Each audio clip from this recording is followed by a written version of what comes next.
Sorry, I wish I had like 8 more arms to do all these things. All right, so hi, I'm Eric Dam. I'm from the University of Rochester. My talk is Kinodynamic Motion Planning for Mobile Robot Navigation Across Inconsistent World Models. So the motivation for this, I'm mostly planning, little controls, mostly planning. So it's just going by itself. That's cool. So as we're planning, we get perception maps. And regardless, how good the perception system is or state estimation, whatever it is, things are going to change a little bit, right? So if light changes, if there's any noise in anything, we're going to get slightly different readings. So here I've got just 3 examples of that. So it maps at t equals 0, 1, and 2, and I've sequentially overlaid them to give you an idea of what I'm talking about here. So even if the robot is sitting still, we're seeing a little bit of just things flickering in and out, and we're seeing some smudging just from that noise and state estimation. So one common approach is to just use the most recent world map and say, why? Say this is the most accurate representation of how things are. I can't say this is the most common way of doing it because I don't have a citation for that, but from what I've seen, it's a very common approach. So how can a motion planning system generate a safe and consistent motion when these inconsistencies in the input lead to a big difference in the outputs? And I'm talking about like small inconsistencies. So here's just an example of that. So in this case, we're just using the most recent map. So in this one, just the blue, just the red, and just the green, but I've kept the overlay so you can see the difference. And even between blue and red, it's really just a slight shift, but there's a significant difference in the plan. We now switch from going right around the obstacles to left around the obstacles. So the contribution here in the paper is a search algorithm for mobile robot motion planning in off-road environments that considers multiple temporally sampled world models, and we analyze the performance of this through experiments. So I think a thing I want to highlight, right now I'm using temporally sampled maps. So this is, we're using one every, like the past couple seconds or something. We can use spatially sampled maps. So if we haven't traveled more than a meter or so, we're not going to tack on a new map to search. So my obligatory state lattice and background slides, it's going to get me every single time. So a state lattice is a pre-computed set of motions, and we can kind of stamp this pre-computed set of motions down. So we break the grid up into a discretized set of nodes. So basically from every node, we know exactly how to get to every other node in the graph. We don't have to pre-compute trajectories. We don't have to pre-compute angles. As long as we know the XY heading, we know how to get to the next node, and we know all the available expansions. So this is the black, red, green, and blue are just 4 different examples of those sets. A little bit more background. So we're using efficiently adaptive state lattice. This builds off of a state lattice, and it just means we can adapt the more coarse grid to a more dense grid or more fine grid. This is just to give you background on what we're actually using for planning. So when I'm showing you things, and this is the paper for that. So this was in 2021.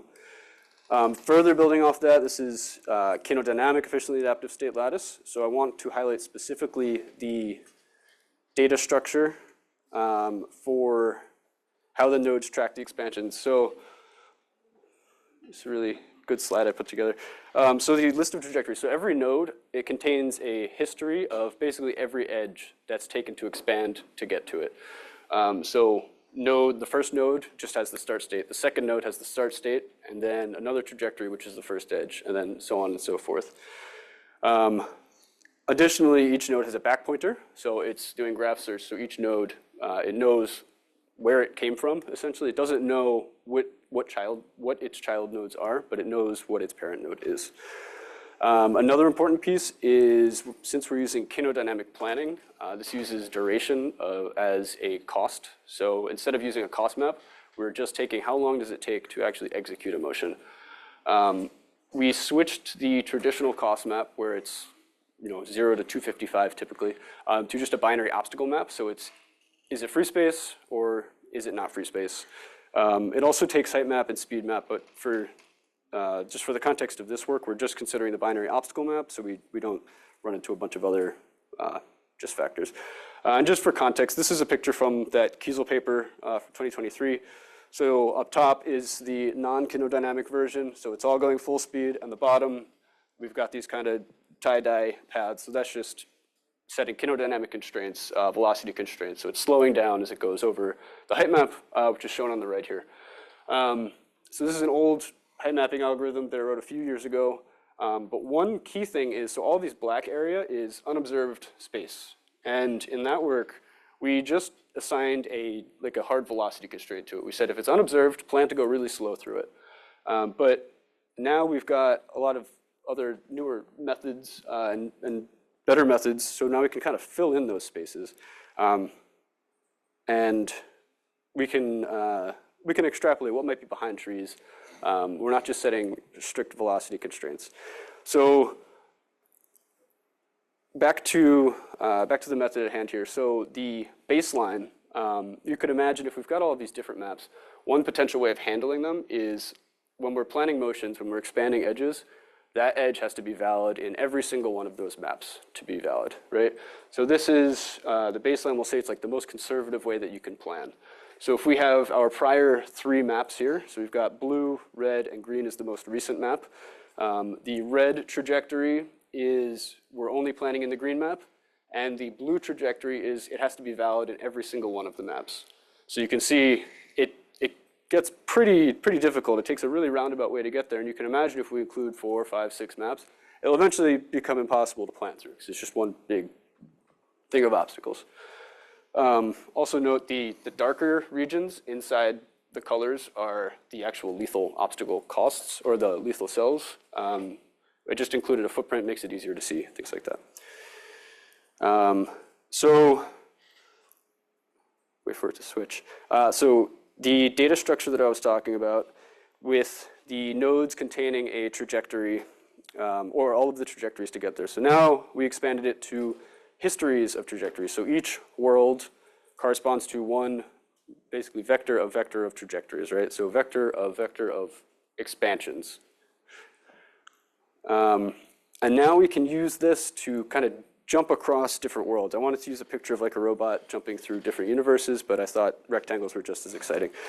So you can see in world 1, we shouldn't be able to actually get across there because the red one means it's in collision. It can't get there. But we can jump to the one in world 2, and then we could jump back to world 1 and kind of make our way there. So in each one of these, the trajectories these are the exact same expansions. These are identical, and on the end, they're identical. So up to this point, every world is consistent in terms of the graph structure. So now we find the earliest point where these worlds diverge. So divergence being it's in collision. So we do that for each world. We reroute from that earliest point to the goal. Now at this point, the white trajectories are still consistent, but those blue portions are now different. So now the duration that I was talking about that we used to cost, the duration of the motion in world 1 is now different than the duration in world 2 because the node is now looking at, all right, I got here, but I have to reroute in this world. I have to reroute in this world. What is the potential cost of me having to do that if I made the wrong assumption? So we update it based on that. So at this point, with the first trial with this, we've now got, we're using A-star search, so now we've got these nodes they have higher costs. We put them back in the open list, but this leads to a bunch of expansions just at the goal, because now the nodes that were the best are no longer the best because we're increasing the time it takes to execute the motion, so they're getting dumped back into the open list. So we're seeing all these expansions at the goal. And this made it really hard to find solutions. So the addition here is a graph revision step. So I'm really bad at these acronyms. The goal edge graph revision hypothesis, GEGRH. So we set the back pointer of the goal node. So this whole big block is a node, essentially. We set the back pointer of this goal node to the back pointer of the node with the earliest divergence point. So before we looked at the earliest in each world, now it's just straight up the earliest. So this node, this big node's back pointer, is the back pointer of this node. So now it's just node 0. We delete all the child nodes from there, from the divergent node, from the open and closed list. And then we mark that node invalid so it can't expand again. So now, with that graph revision step, now we're expanding things where it actually matters, right? So a lot of these earliest divergence points are occurring toward the beginning. They're occurring toward the beginning, so now all the expansions are going there, and we're seeing much more effective things. We're exploring the parts of the graph that we care about, and not just all of this stuff in the empty space over here. So we did some experiments. This is the robot in question, clear path warthog in a woods. There's some example environment maps on the bottom. This is what we've been looking at it. We were using anytime repairing A star, so it's a variation on A star. We inflate the heuristic to find an initial solution, and then we repair it with a lower and lower heuristic to get a more and more optimal plan. 1 second maximum runtime, and we did trials with 2 maps and 3 maps. So I'm not going to go too into the discussion on the data. That's all in the paper, but the trend is that GEGRH performed better than the VEH, which is the valid in every world. And that gap widened when we went from 2 maps to 3 maps, because as we saw before, they get really cluttered. So the more maps that we add, the harder it is to be valid in every single world. So SH is single hypothesis, so that's just more like, it's just normal planning, just gives context to what the normal performance is. Here's some bar plots, so you can visually see that gap kind of widen with the addition of with the additional world. The path duration and the planning times they're improved. We're seeing more conservative motions, but more importantly, or I guess more visually, the consistency that I mentioned earlier. That magenta path is still flipping back and forth, so that's the same one from before. But the blue path is now it's now more consistent. It's not completely jumping around that obstacle. It's not completely consistent, and there's always room for that improvement there and for the research there. But we're seeing these more consistent behaviors where it's not changing drastically, right? So don't go left and then right and then left within half a second. That's hard for any controller or even a human to follow. So I did 2 case studies. So this first one, where GEGRH it performs better than VEH, and we discussed that before. And this one is where it actually does worse. So I wanted to include this one to give some context and just, we don't want people, if anyone tries to implement this, I don't want them to spend time working on things that we've already found. So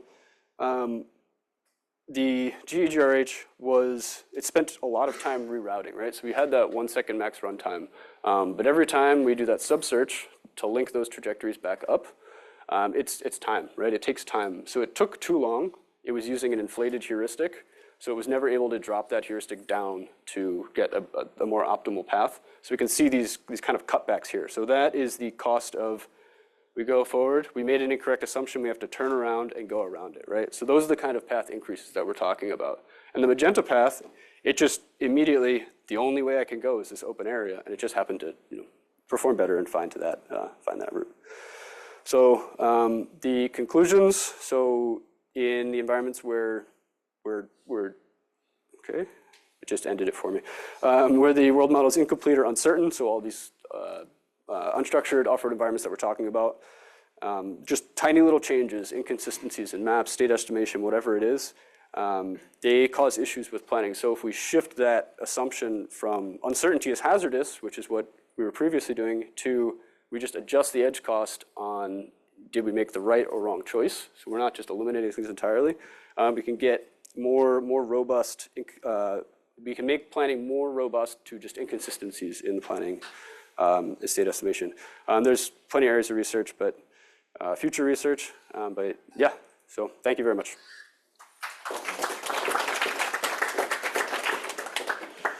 All right.